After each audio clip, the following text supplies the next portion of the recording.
All right, we'll give them a couple of minutes to Wait. get rounded in. Okay.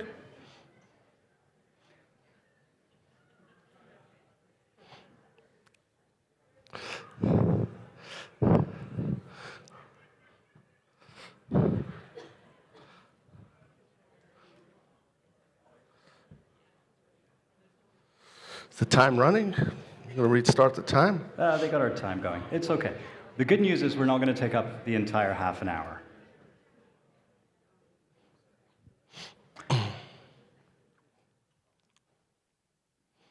All right. So I read an article a few days ago that 90% of businesses say that they have not seen any kind of material benefit out of implementing AI technology in their enterprises. And on the surface, that's a remarkable number.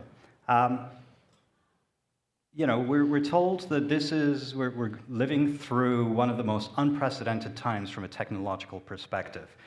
By the way, is everybody here tired of living in unprecedented times? Yeah, just a couple of weeks of some precedents would be great. Yeah. But that brings us to our theme, because if you listen closely enough, history doesn't repeat itself, but it rhymes. And at the heart of adoption of new technology, new capability, is culture. And this is the thing that people forget the most when they're trying to innovate. It's not the technology, it's the people that are going to drive that change in the organization and the adoption. So that's what we're here to talk about today. My name is Nasser Salul. I lead strategy at DAC. We are a full funnel media agency. You can visit my colleagues at the booth as soon as you go into the hall. And with me today is Gordon Levy. Gordon is SVP Head of Marketing at Apple Bank, a New York institution, also Head of New Customer Acquisition. And aside from his experience at Apple Bank driving change and transformation there, he has also seen this from an innovation perspective at Amex and at Deloitte in previous lives. So he knows a thing or two about what works and what doesn't work when you're trying to drive innovation inside of an organization. And I think that this is a really timely conversation because, as we know, the gap between innovation and expectation is widening. So when we think about consumer behavior, audience behavior, everybody here has downloaded ChatGPT in some form, right? By the way, unexpected benefit of ChatGPT, no more homework for my kids. It's true. Has anyone here have kids in high school? No more homework. They're done with that. So 100 million users of ChatGPT in the last 6 months. That is a seismic shift from a technological and user perspective. Another thing that happens there is expectations in terms of customer experience and brand experience is not set by your competitive set. And Gordon will talk a little bit more about this in a few minutes. But your last best experience becomes your new benchmark. And that benchmark is being set by companies and brands like Amazon and Apple, not by the next bank. And this is critically important in financial services, where you have deep institutional trust, and it's colliding with the need for greater transparency, greater speed, greater efficiency. So to talk about the financial services challenge specifically, Gordon will kind of take us through the specific areas around financial services. By the way, I should have mentioned, we have about 20 minutes worth of content here. So there's questions at the end, and if you're too shy, we're around for the rest of the day, so come find us. Gordon. Okay, thank you, Nasser. Pleasure to be here. Appreciate the introduction. What Nasser left out is the fact that I just became the head of marketing at Apple Bank a couple of months ago. I have had a very long career thank you. Very long career in risk and compliance. And then, at Apple Bank, took on a risk and analytics job, did a lot of marketing optimization. People liked the work, and they said, "Why don't you just take on the job of head of marketing full time?" And I said, "Fine." But they said, part of taking this on is after just a few days, you're going to need to speak in front of a very big room in a very big hotel in Manhattan and talk about a topic you know very little about. And I said, Fine. So I appreciate the hazing exercise, and I'm happy to be here.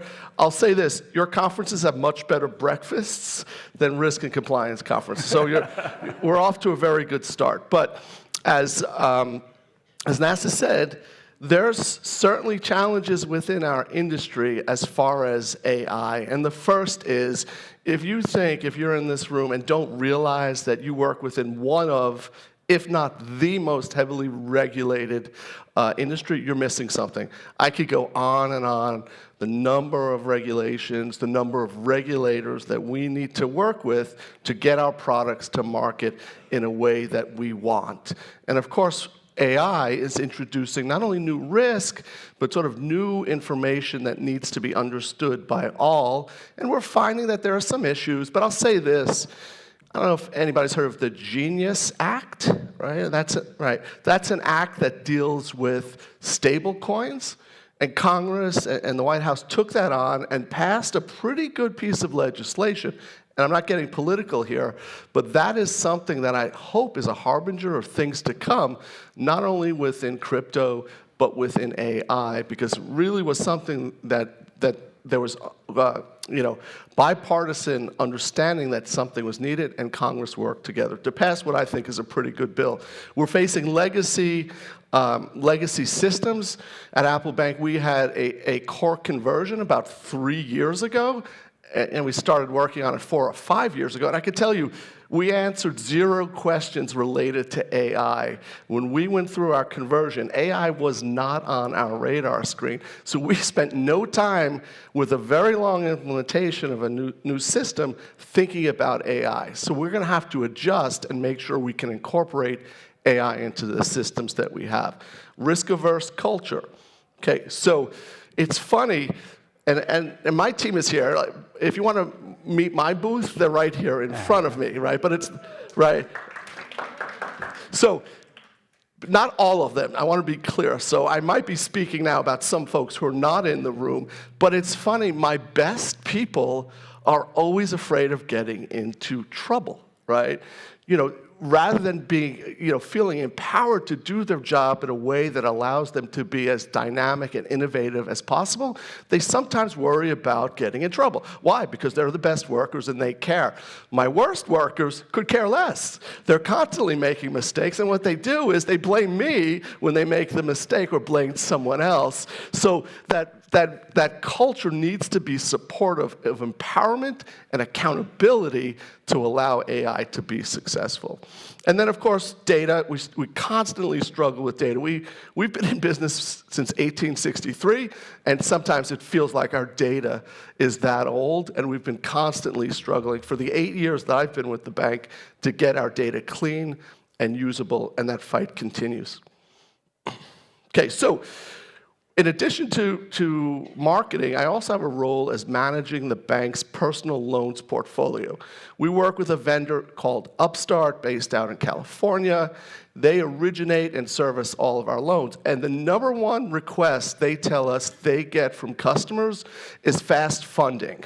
A customer cares more about getting their funds next day than they do care about the rate that they pay or the service they receive. Why is that? That is the Amazon effect. We have become conditioned to receive our goods and services practically immediately, right? Practically immediately, and that makes its way over to financial services. So Amazon and others are really dictating, in some ways, the expectations of our customers, and we need to acknowledge that. We need to build AI into everything that we're contemplating in terms of product and delivery of services. Okay, so why does innovation fail? Again, no cultural permission. I just told you about, the workers, how they think about getting in trouble. Does that limit them? In my opinion, it does. We must build cultures, and this is cross-functionally across our organizations, that empower our good people to be successful. I know I'm saying that twice, but it is such an important point. If we do not do that, especially in the age of AI, we will likely fail. Okay, innovation theater. we just have to allow innovation to sort of be part of what we do. We have to support it. We have to promote it. People have to hear that we are supporting innovation. That's going to mean change, right? And if you go back, I don't know who remembers the book, Who Moved My Cheese? This goes back to my early days in consulting, right, about the impact change has on people and organizations. It's absolutely true. It continues today, and we have to make sure that we are fighting that so innovation can prevail, okay? And then metrics, misaligned metrics. So, this stays within this room, I hope. But sometimes I'll have a debate about the metric of fraud. And my view, and I've said this, and you don't have to agree with me, but I'm going to say it anyway. My view is if you show me a bank or an FI that has zero fraud, or aspires to have zero fraud, I will show you a bank or FI that loses money. Because if you're striving to have zero fraud in the digital space especially, that means you are turning away good customers. You are limiting good customers to transact with you and be part of your organization. It's impossible to nail it so closely that you're only excluding fraudsters. So you have to take on some risk in this area, and you will ultimately take on some losses. But if you're managing transaction processing and managing other parts of your business, the transactions will the fraud will just become another cost of doing business and well within a risk tolerance. Okay, so fear, facade, and friction. That's essentially what we've been talking about. That word friction, boy, that's one for me that just drives me nuts. As I said, in some ways, the things that we're doing are limiting the ability of customers to become, or consumers to become customers of the bank, and customers not to process transaction. Must be reduced. We're talking about it constantly within Apple Bank. We're hoping to reduce it even further so that we could allow our products and services to really fit the needs of our customers on a 24/7 basis. Okay, building an innovation culture, psychology, and safety. I've said it already. Empowerment and accountability must be the mantra of the organization. People must be held accountable, but they must be given the flexibility and the room to do what they do best. Right? Empowered cross-functional teams. So I mentioned my fraud team, not exactly aligned, intellectually with how to deal with, their topic, but that has to be, the consistency has to be fostered across the entire organization. And that might mean a product or marketing person sitting down and having a heart-to-heart talk with a risk person or a compliance person. As I said, we're the most regulated industry in America. So it's tough to sort of convince a compliance officer whose job is to meet compliance with the regulation to do something a little different. And those are tough conversations. But if you bring a good business case and a good argument, I think you can come to a cross-functional consensus, and that's something we've been working on very, very hard at the bank. Luckily, we have good leadership at Apple Bank. When I make that point around if you have zero fraud, you will lose money, I always make it when our CEO's in the room, and he'll give a little nod like this, and everybody knows that that's cool. It's okay for me to say. It doesn't exactly get up, pound the table, and say, we should do what the man just said, but he's not allowing me to get into trouble after I leave the meeting room and the head of fraud comes and see me. So you need to have that tone at the top.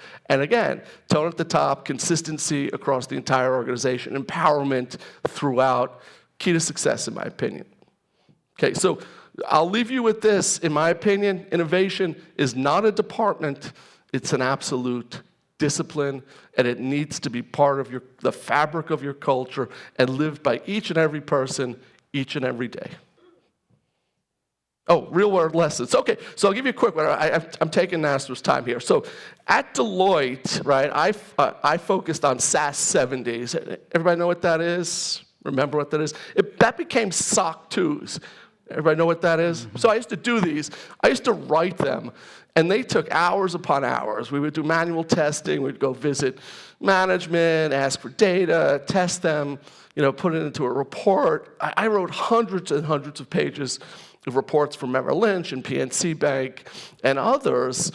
And then right after I left American Express, I got a call from a woman, whose name is Christina Apollo. She had the idea of creating a SOC 2 by inserting software into the platforms of different clients and having the software produce the results of testing and thus produce the results of the SOC 2.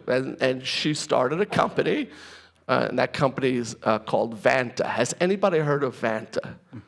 Just a few people, you have, okay. It's worth $4.2 billion today. That's the valuation. And she had called me, asked for my advice on SOC 2s, and essentially asked me to become employee number 4, right? And I obviously said no, right? And the company's worth $4.2 billion today.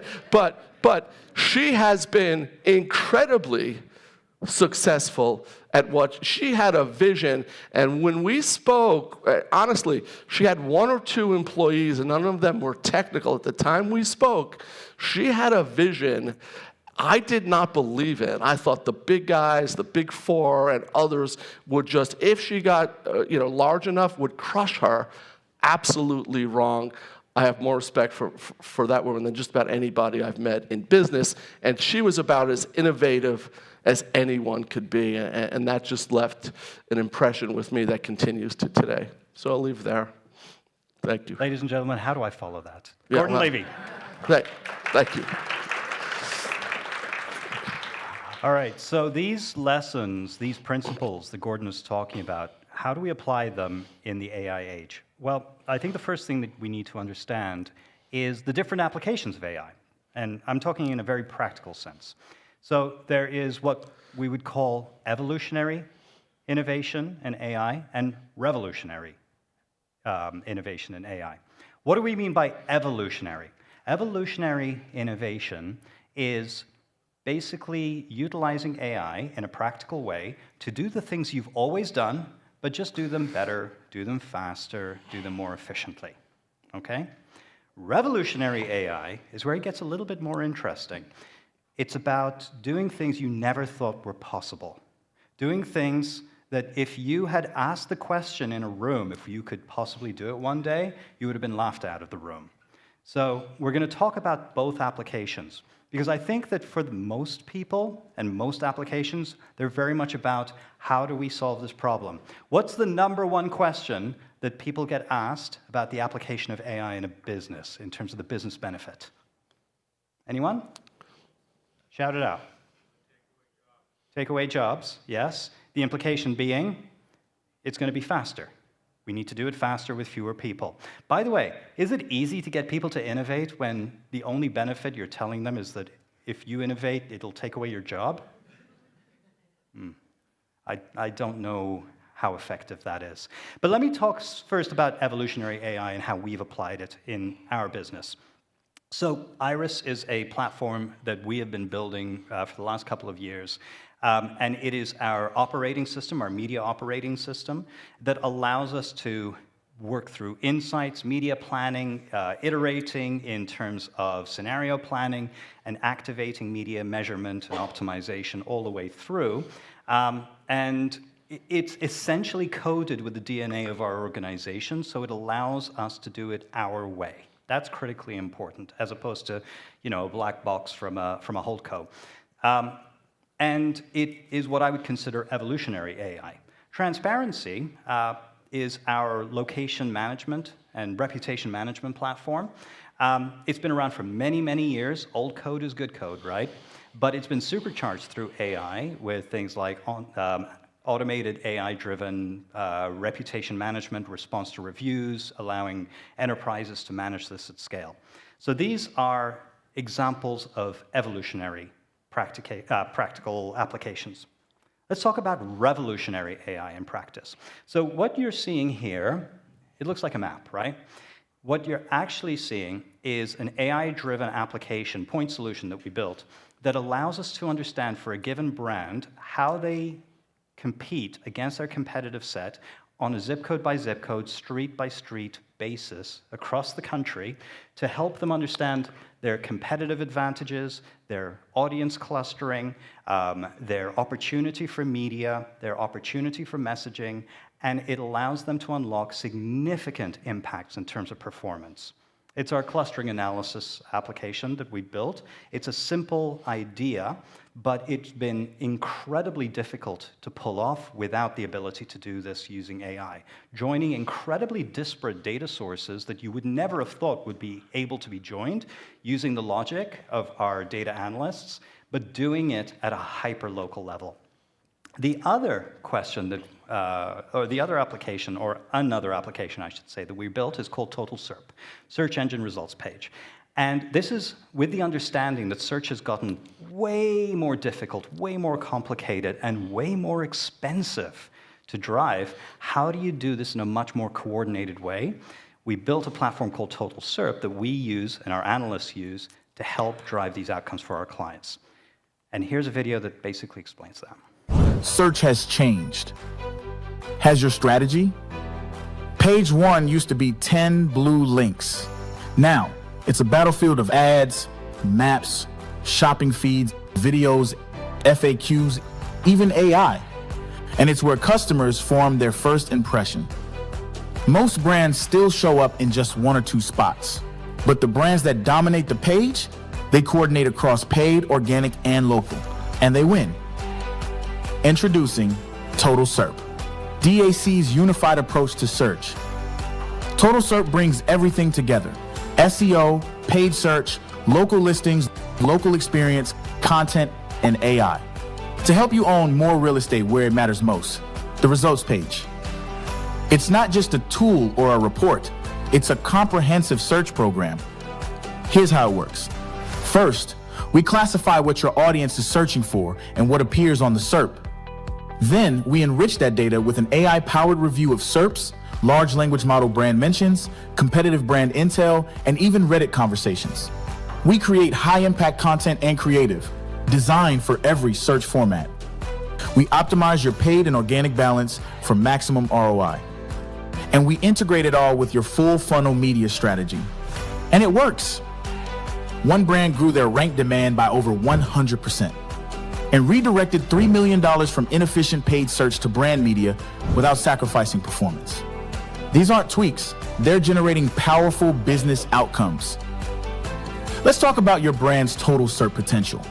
If you're not showing up across the whole search experience, you're leaving growth on the table. Curious how your brand appears across the modern SERP? Let's connect and explore the opportunities you might be missing. Said it way better than me. So we talked at the beginning, I mentioned something about history doesn't repeat itself, but if you listen closely enough, it rhymes. So Gordon talked about specific innovation principles, and when we apply it to AI, this is kind of what it looks like. Psychological safety. He talked about that a lot, right? Giving people permission to fail, that whole Silicon Valley mantra of fail fast. So this is about self-experimentation. Give them space to experiment with emerging tools. Cross-functional teams, right? Integrating AI into creative and data and media, bringing these teams together to make this work properly. And a commitment from leadership is about turning curiosity into capability. So if culture is the operating system, AI is the new interface. It's not replacing innovation, it's demanding it. And innovation fails without the right conditions. AI magnifies your culture, good or bad. Remember, innovation is a muscle, not a miracle. You've got to exercise it. With that, we have 7 minutes. If there's any questions, please feel free. If you're too shy to ask your question now, we're around for the rest of the day, and you can have a few minutes back. No questions? Oh, my. Oh, there's one. Good. There's a couple. Good. Can you talk a little bit about how you balance experimentation and encouraging innovation with also being efficient in how your resources are using it so that they're not taking the hammer and just going after any nail that they can find, that it's really, truly impactful? Or is that not what we should be doing and we should let them experiment and see what works? I'll start, and then if there's anything you'd like to add. So I think you need to give them, first of all, the framework in terms of their responsibility. Gordon talked about the fact that innovation comes from across the organization. It's not one person's job. So if that's the case, they have to have the room and space and time to apply and innovate, right? You give them guardrails within which to innovate, but you have to give them time and permission to do so. I liken it to, a lot of large brands have part of their media fund is for innovation, specifically testing into new spaces and so on. And then the expectation, the ROI around it, there's very little expectation of that in the short term. But that's really the way that you do it. You create guardrails, you give them the time and space, and you allow them to innovate. And it has to happen across the organization. There will be enterprise-led innovation that happens, but it's amazing what happens when the grassroots get involved, right? Because what do? They solve for the jobs they hate the most, right? Someone once said to me, AI is coming for the creative work. I just wanted to do my laundry faster so I can spend more time on the creative work. So what is the laundry or the business equivalent of doing your laundry? Get them to focus on that, and they will become very encouraged, because we all have drudgery in our days. Automate that. Automate your drudgery. Yeah, I was going to say the same thing. You have to have a strategy and guardrails. I mean, because it's new, because it's innovative, doesn't mean it can run amok within your organizations. You have to have some framework, but you have to give your people the ability and the autonomy to operate within a well-founded and thought-through foundation. Another question? Question back there? Yeah, I've got a question. You had mentioned the Genius Act. Yes. But for the administration, I think the theory as it's playing out should be that there is a once-in-a-lifetime deregulation for banking-like institutions. I'm curious as to your assessment. Is that happening, in particular as it relates to innovation in marketing and digital engagement using AI? What are the implications if massive deregulation happens in the next 18 months? Yeah, so there's a lot in there. I'll say the Genius Act, unfortunately, is the only legislation that I could think of that is sort of in the space of crypto and innovation. I wish there were more. It's a good start, but there's a lot that needs to come after that. And hopefully when it's in its early stage, they're still asking for feedback on it, and a lot of people are giving that feedback.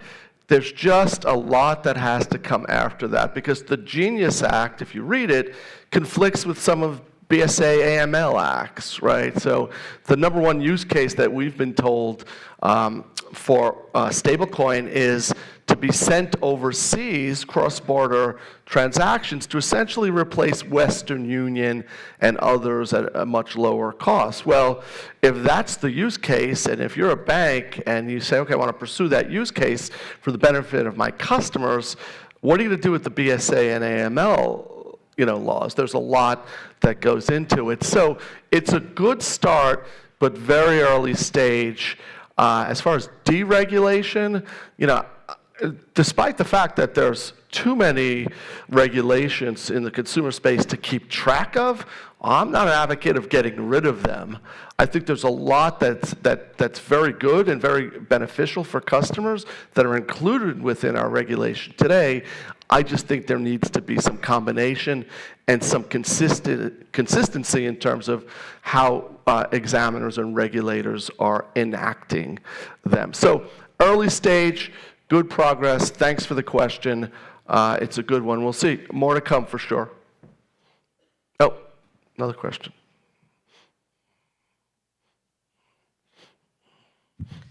So you mentioned using AI to automate the processes that are my laundry list of problems on the day. I'm in product management. How can I leverage marketing to better understand my customers' needs, where I can then apply AI to solve their problems, if that makes sense?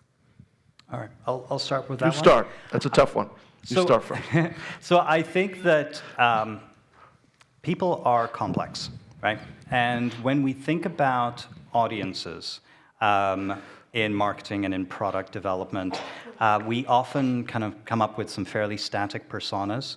that give us guidance, and then we put it in market and we test and we do all of that kind of good stuff. The opportunity is for scale and speed. So what I mean by that is we can now, instead of building 2 or 3 personas, we can scale that out because we are able to identify microsegments within that. We're able to join data sources together in ways that we haven't been able to before and interpret it, again, at scale, that allows us to get much more nuanced in terms of what people's triggers and so on are concerned. And then the other consideration is being able to bring in real-world, in-the-moment insights that are changing people's perceptions and opinions. So a really good example of this is there's a lot of social listening tools that are available to you. Social listening is a way of hearing what your customers, your competitors' customers, and the industry in general has to say about your category, your product, the world, and it changes attitudes, it changes our needs. So being able to use things like AI to get a better sense and modify in a much more dynamic way your audience segments, your personas, that will then lead to faster innovation in terms of product development. That, I think, is critically important, and that's a good example of marketing and product development working together off the same base and same understanding. I'll just conclude with this. You should always be aligned with your product people before you enter into a marketing campaign, so you're on the same page and you can help each other drive the results that you're both looking for. Okay. Thank you very much. Gordon Levy, ladies and gentlemen. Thank you. Thank you.